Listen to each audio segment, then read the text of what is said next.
아멘.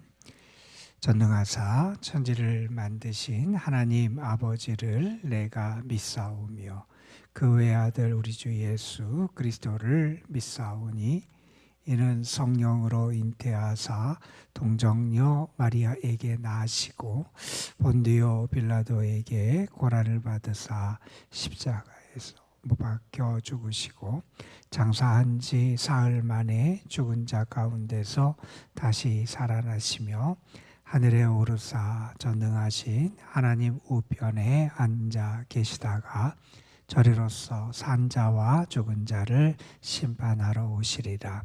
성령을 믿사오며 거룩한 공예와 성도가 서로 교통하는 것과 죄를 사하여 주시는 것과 몸이 다시 사는 것과 영원히 사는 것을 믿사옵나이다. 아멘.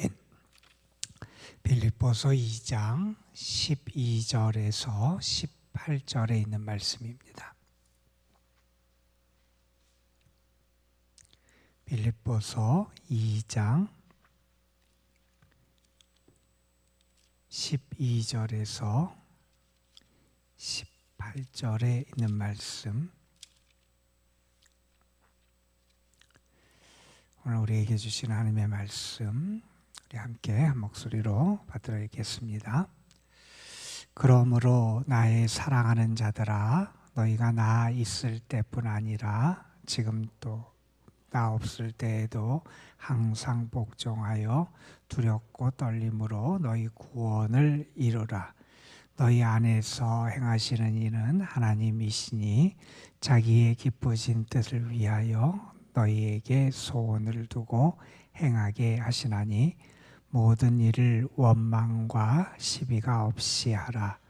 이는 너희가 흠이 없고 순전하여 어그러지고 거스리는 세대 가운데서 하나님의 흠 없는 자녀로 세상에서 그들 가운데 빛들로 나타내며 생명의 말씀을 밝혀 나의 다름질이 헛되지 아니하고 수고도 헛되지 아니하므로 그리스도의 날에 내가 자랑할 것이 있게 하려 함이라.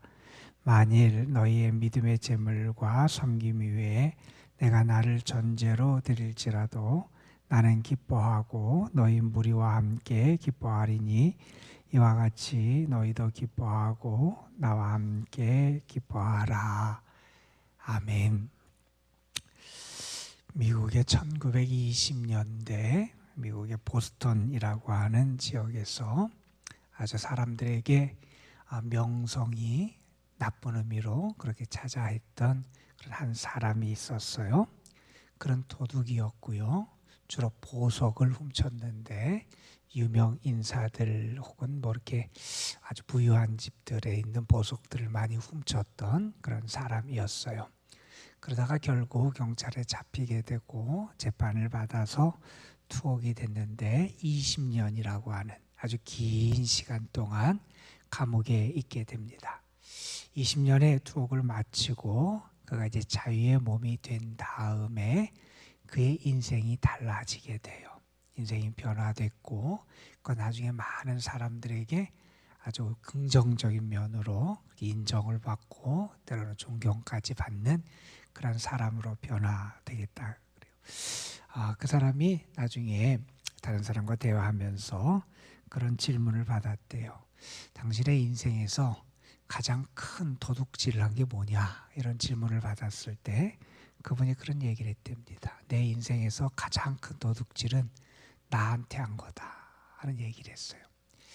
자기가 아마 그때 그 도둑질을 안 하고 다른 걸 했으면 자기의 인생이 분명히 더 달라졌을 텐데 내가 그때 도둑질을 하면서 나에게서 내 인생 20년을 빼앗아 갔다. 그게 내가 나한테 한 가장 큰 도둑질이고 내 인생에서 가장 큰 도둑질이 바로 그거다. 이런 이야기를 한다 그래요. 아더베리라고 하는 그런 사람과 관련된 이야기예요. 여러분은 하나님께서 여러분에게 주신 삶을 하나님을 위해서 살아가고 또한 하나님의 영광을 위해 살아가고 또 여러분 자신에게 또 기쁨이 되는 삶을 살아가고 계십니까? 하나님은 우리를 택해 주셨고요. 하나님을 알게 하셨고요. 믿음 가운데 살아갈 수 있는 은혜를 주셨잖아요. 그런 은혜 받은 자다운 삶의 모습, 하나님의 자녀다운 삶의 모습, 하나님의 자녀다운 행복과 기쁨을 다른 것 때문에 잊어버려서는 안 되잖아요. 세상에 빼앗겨서도 안 되고 내가 그걸 잃어버려서도 안 되고, 내가 정말 하나님이 나에게 허락하신 은혜, 하나님이 나의 삶에 허락하신 기쁨들, 행복들을 누리며 살아가고 나의 삶을 통해서 하나님께 영광 올려드리는 삶을 살아가는 것, 그것이 믿음의 사람들 놓쳐서는 안 되는 우리의 삶의 모습일 겁니다. 오늘 본문의 말씀은 특별히 바울 사도가 사랑하는 빌립보 교인들을 향해서 당부하는 말씀이고, 이 말씀 가운데 하나님의 자녀답게 살아갈 수 있는 그러한 길을 가르쳐주는 그러한 말씀이에요. 이 말씀에 보면 사도는 먼저 이런 얘기를 해요. 그러므로 나의 사랑하는 자들아, 빌립보 교인들을 향해서 내가 당신들을 정말 사랑하는 믿음의 자녀들이니까 그런 사랑하는 자들아 이렇게 부르면서 지금 바울이 그들을 떠나 있는데, 바울이 그들과 함께할 때든지 함께하지 않을 때든지 그들이 이렇게 되기를 바란다 하면서 먼저 이런 당부를 합니다. 너희는 항상 복종하여 두렵고 떨림으로 너희의 구원을 이루어가라. 항상 복종해라 하는 말씀을 해요. 우리는 내 생각과 내 의지만을 가지고 살아가는 사람이 아니잖아요. 내 계획과 내 뜻만을 가지고 살아가는 사람이 아니잖아요. 우리는 내 인생의 주인이 하나님이신 것을 믿는 사람이에요. 나의 주님이 하나님이심을 고백하는 사람이에요. 내 인생의 주인이 내가 아니라 나의 참된 주권이 하나님께 있음을 고백하며 살아가는 사람들이에요. 그렇다면 내가 정말 하나님을 나의 주인으로, 나의 왕으로 인정하고 고백하는 모습이 나타나야 돼요.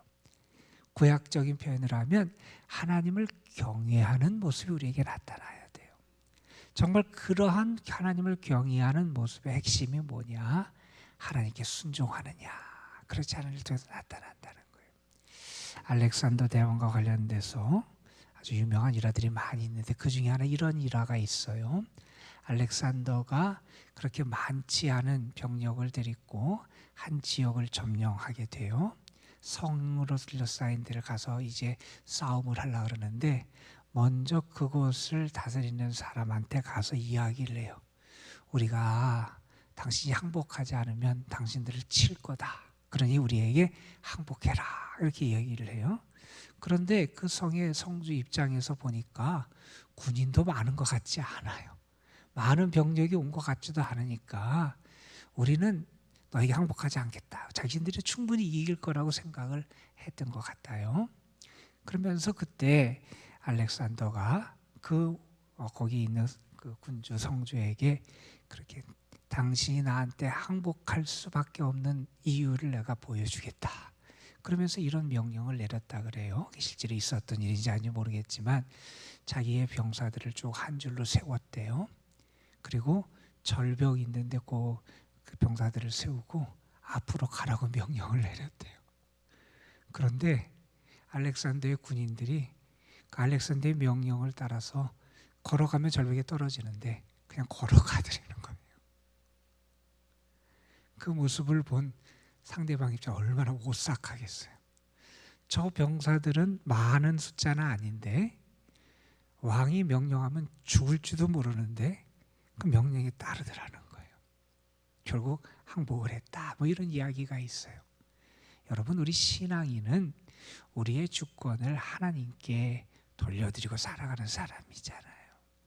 하나님의 뜻에 복종하며 살아가는 것, 하나님의 계획하심에 복종하며 살아가는 것, 하나님의 이끄심에 복종하며 살아가는 모습, 그게 정말 내가 하나님께 속한 하나님의 사람임을 드러내는 모습이라는 거예요.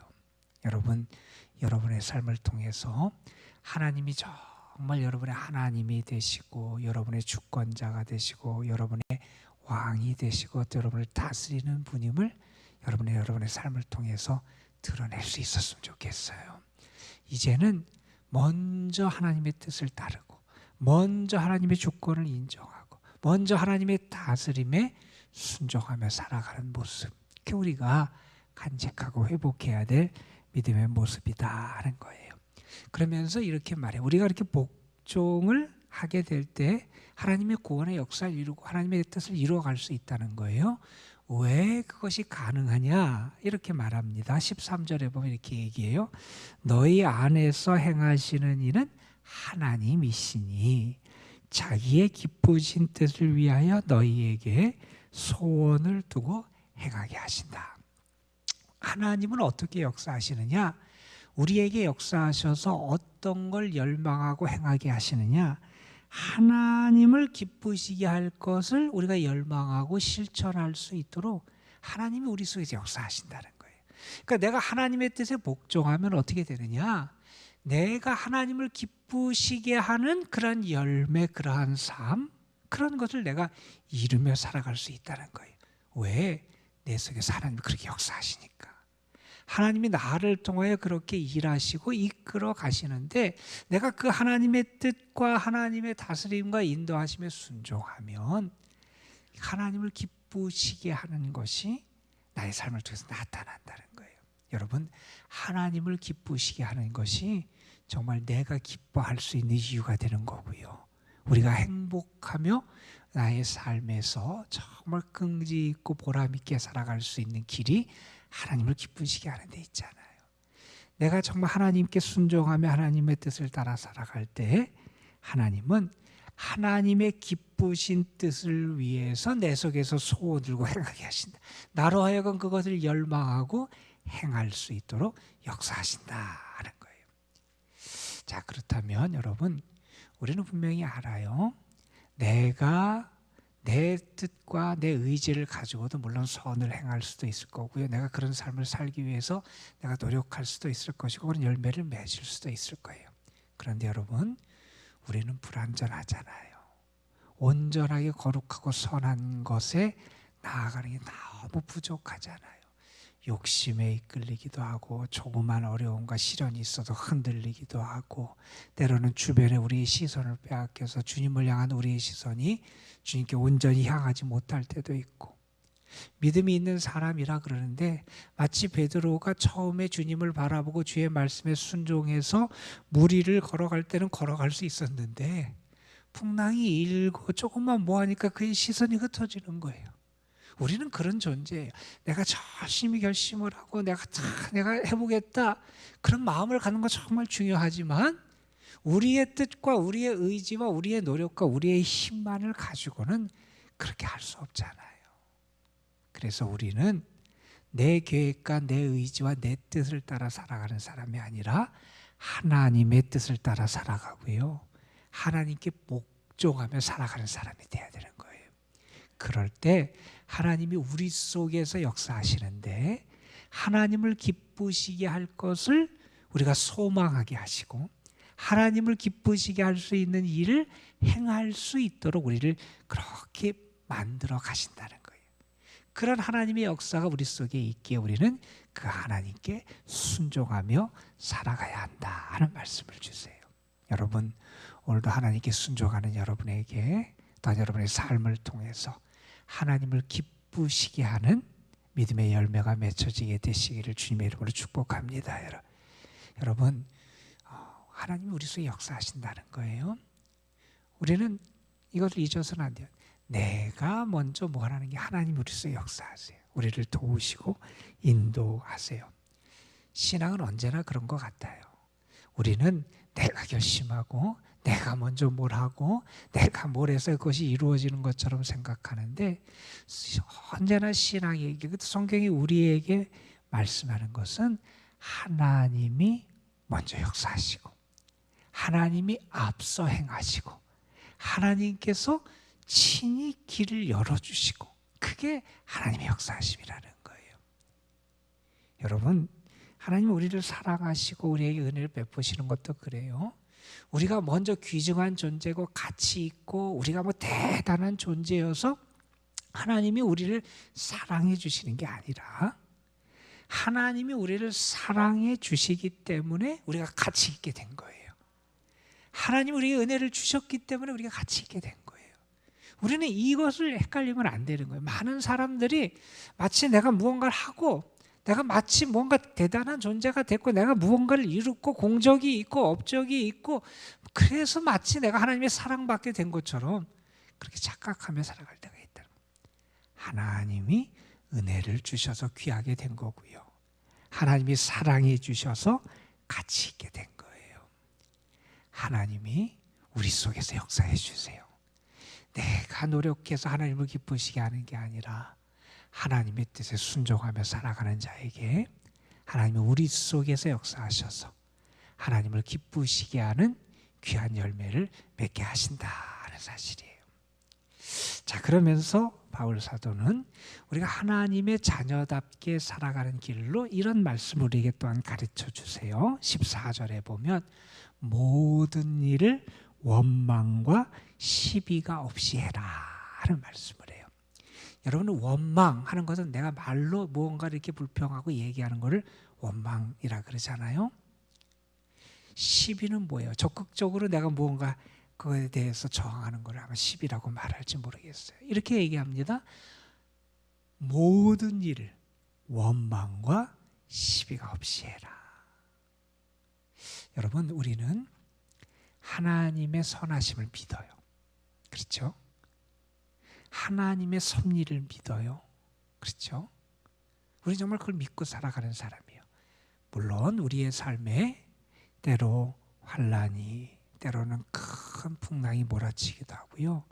우리 바로 앞에 너무나 큰 산이 우리를 가로막고 있을 때도 있을 거예요. 그 앞에 서면 너무나 답답해요. 너무나 힘들어요. 내가 이것을 어떻게 이겨낼까? 어떻게 견뎌낼까? 어떻게 감당할까?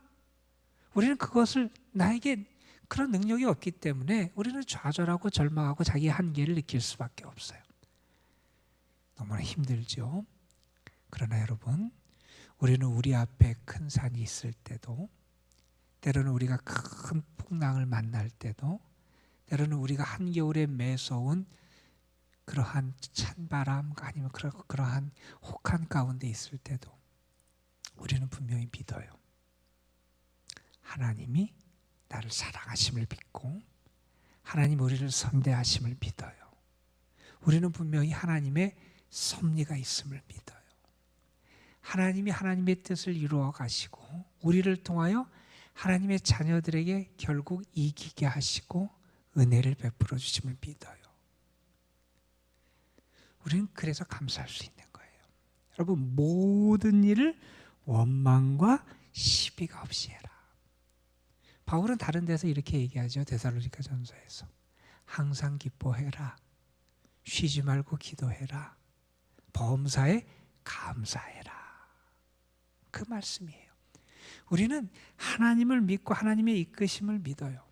결국 하나님이 우리를 하나님의 자녀답게 세워주실 것을 믿고 우리를 통하여 하나님의 뜻을 이루실 것을 믿어요. 그러니 우리는 모든 일을 원망과 시비가 없이 살아갈 수 있어요.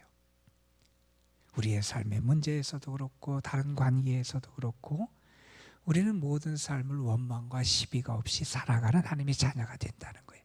그런데 여러분, 이렇게 원망과 시비가 없이 살아가라 하면서 그 이유를 이렇게 얘기해요. 왜 너희가 원망과 시비가 없이 살아가야 되느냐?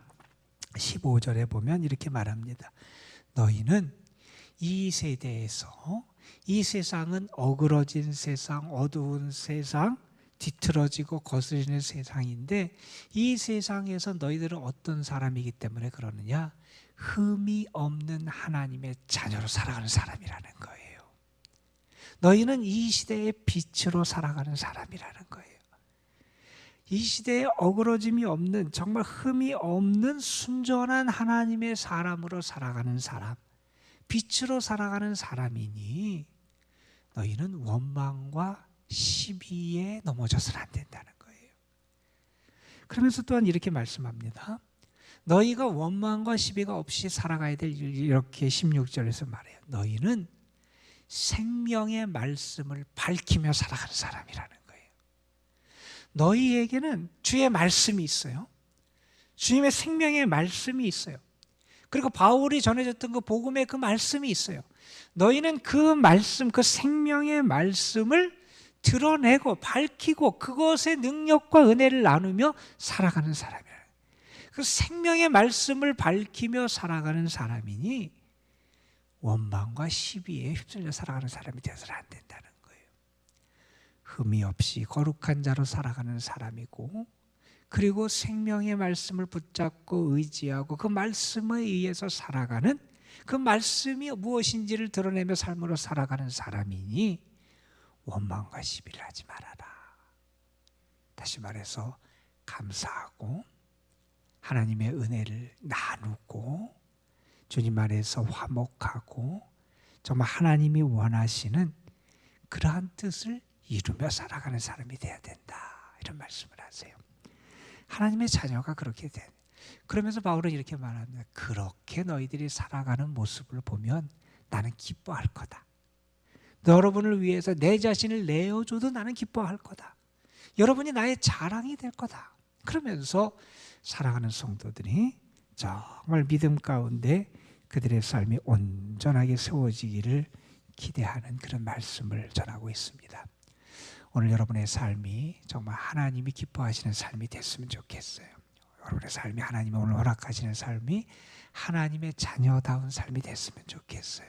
그냥 흘러가는 삶이 아니고 또한 여러분이 낭비하고 허비하는 삶이 아니라 오늘 하루의 삶을 통해서 정말 하나님께 복종해서 하나님의 기쁘신 뜻을 이루는 주님의 사람들이 되시기를 주님의 이름으로 축복합니다. 여러분, 하나님이 여러분 속에서 도와주실 거예요.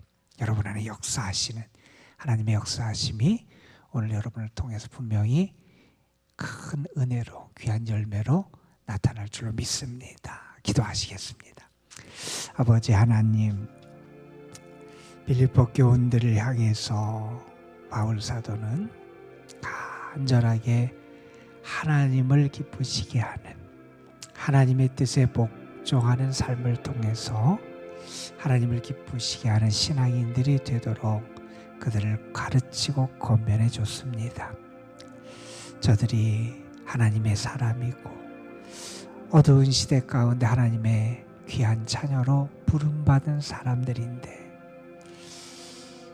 세상이 캄캄하고 어두울지라도 빛의 자녀로 살아갈 수 있도록 저들을 돕고 인도하며 뿐만 아니라 하나님이 저들과 함께하여 주셔서 저들이 받아들이고 영접하고 믿고 의지하는 생명의 말씀을 나타내고 그 말씀의 능력과 은혜를 드러내는 삶을 살아갈 수 있도록 그들에게 귀한 믿음의 당부를 해줬습니다. 아버지 하나님, 이 말씀이 오늘 우리에게 주신 말씀으로 우리가 받아들이고 믿게 하여 주셔서 우리가 정말 하나님을 기쁘시게 하는 하나님의 자녀로 오늘 하루의 삶도 살아갈 수 있게 하여 주시고, 그래서 우리의 삶을 통하여 온전하게 하나님의 뜻을 이루어 나가는 주님의 사람들이 되게 하여 주시옵소서. 우리의 삶이 원망과 시비로 병들지 않게 하시고, 그래서 우리의 삶이 망가지지 않도록 하나님 우리에게 은혜를 더하여 주시기를 원합니다. 하나님을 향한 진실한 믿음을 갖게 하여 주시고, 사람들과의 관계 속에서도 하나님이 원하시는 아름다운 열매를 맺어가는 저희가 되게 하여 주셔서 우리의 모습이 하나님이 함께 하시는 삶의 증거들이 될 수 있도록 성령께서 역사하여 주옵소서. 오늘도 우리가 주님 앞에 나와서 기도합니다. 우리 자신과 우리의 가정과 우리의 삶을 위해서, 또한 우리가 함께 믿음의 공동체를 이루고 있는 이 도람동 재단을 위해서, 하나님이 우리에게 허락하신 이 나라 이 민족을 위해서, 하나님이 우리에게 맡겨주신 선교의 사명과 믿음의 직분자로서의 우리의 사명을 위해서, 하나님의 나라를 위하여 우리가 또 함께 기도할 때 주께서 우리의 기도를 들어 분명히 응답해 주실 줄로 믿습니다. 믿음을 가지고 기도하는 이들, 저들의 기도가 땅에 떨어지지 않게 하여 주시고 하늘 보좌에 상달되게 하시고 하나님이 귀를 기울이시고 응답하시고 크고 놀라운 일을 행하시는 은혜를 내려 주옵소서. 오늘도 특별히 이 재단에 속한 모든 성도들, 우리 연로하신 분들, 병중에 있고 병약하고 병원에 있는 귀한 영혼들 하나님 붙잡으시고 도와주시기를 원합니다. 주님이 회복시켜 주시는 은혜도 주시고 주님이 그들의 마음속에 참 믿음과 능력도 더하여 주시고 주님의 평안으로 역사해 주셔서 주님이 함께 하시는 은혜를 누리게 하여 주옵소서. 이 시간도 성령께서 우리의 기도를 도와주셔서 기도 중에 하나님의 사랑과 능력과 은혜를 온전히 누릴 수 있도록 인도해 주실 줄 믿사옵고 우리 구주 예수 그리스도의 이름으로 기도드리옵나이다. 아멘. 하나님, 오늘도 우리를 거절하면서 우리를 세워줘서